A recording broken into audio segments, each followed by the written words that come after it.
특 문학 첫 번째 시간입니다. 선생님이 여러분하고 카톡 얘기 들어왔어. 선생님이 여러분과 이제 문학 작품을 하나씩 좀 해설을 할 건데, 선생님이 하는 이유는 다른 건 없고요. 여러분이 왜 서술형 답이 그 답인지만 좀 간단하게 설명해서 시나 소설 한 작품에 10분 이내로 할게요. 그래서 일단 첫 번째 작품으로는 수선화에게를 할게요.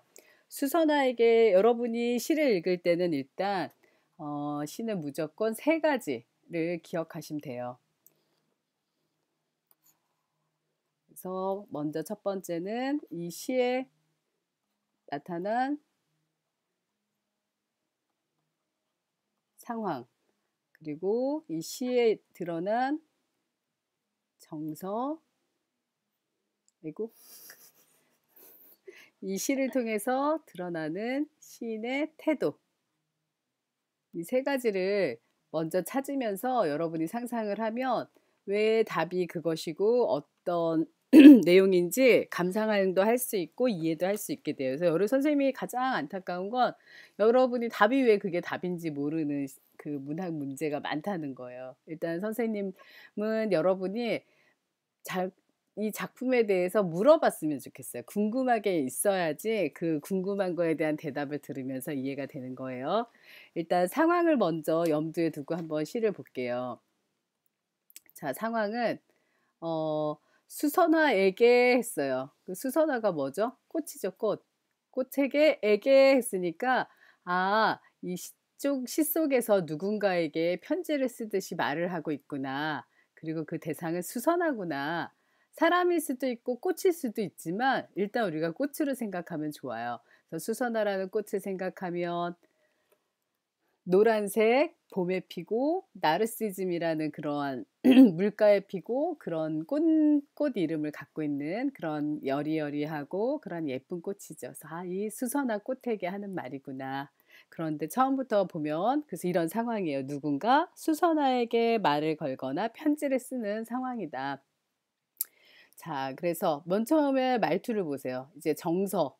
상황은 대충 파악이 됐고 정서를 볼게요. 울지 마라. 외로우니까 사람이다.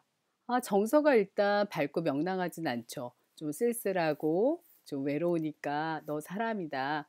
이렇게 얘기를 하고 살아간다는 것은 외로움을 견디는 일이다. 이렇게 말하면서 어떤 외로움의 정서가 많이 느껴져요. 공연이 오지 않는 전화를 기다리지 마라. 눈이 오면 눈길을 걸어가고 비가 오면 빗길을 걸어가라. 왜 이런 당연한 말이 시에는 있을까? 이런 게 궁금했으면 좋겠어요.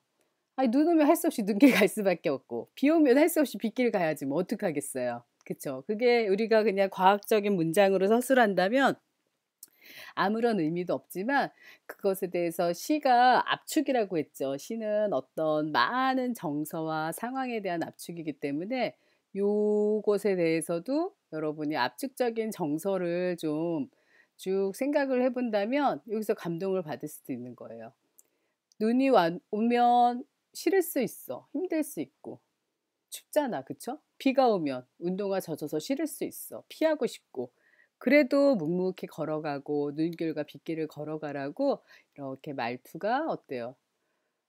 말투는 또 태도거든요. 말투가 어떠냐에 따라서 그 사람의 태도가 느껴질 때가 있어요. 그래서 너무 딱딱하지도 않고 명령조의 말투 같지만 따뜻한 그런 말들의 그런 태도를 보이죠. 갈대숲에서 가슴 검은 도요새도 너를 보고 있다. 가끔은 하느님도 외로워서 눈물을 흘리신다. 외롭다는 말이 계속 나오네요. 그죠? 새들이 나뭇가지에 앉아 있는 것도 외로움 때문이고 내가 물가에 앉아 있는 것도 외로움 때문이다. 산 그림자도 외로워서 한 번씩 마을로 내려간다.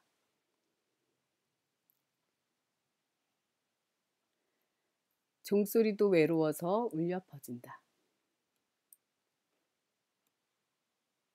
그래서 전체적으로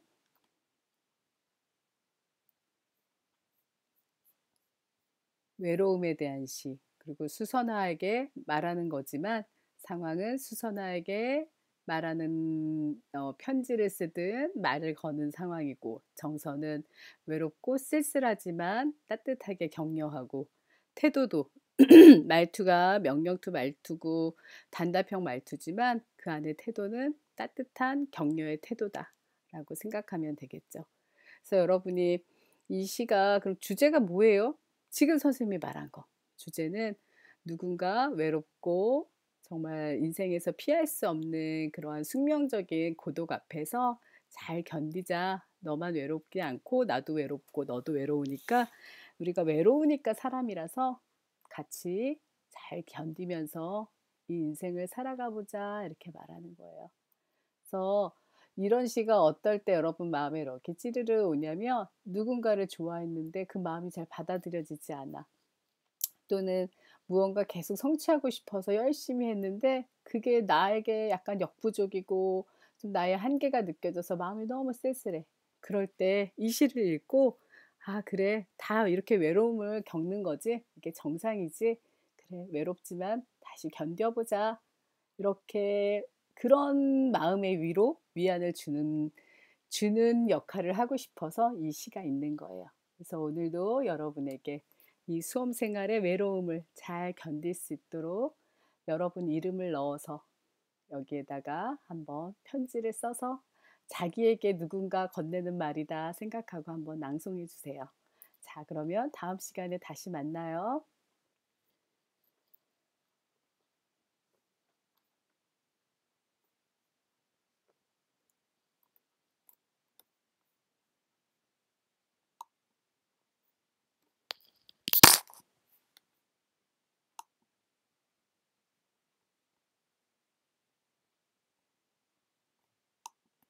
민서야, 이제 이거 녹화가 끝났으면 어떻게 하는지 모르겠어.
외로우니까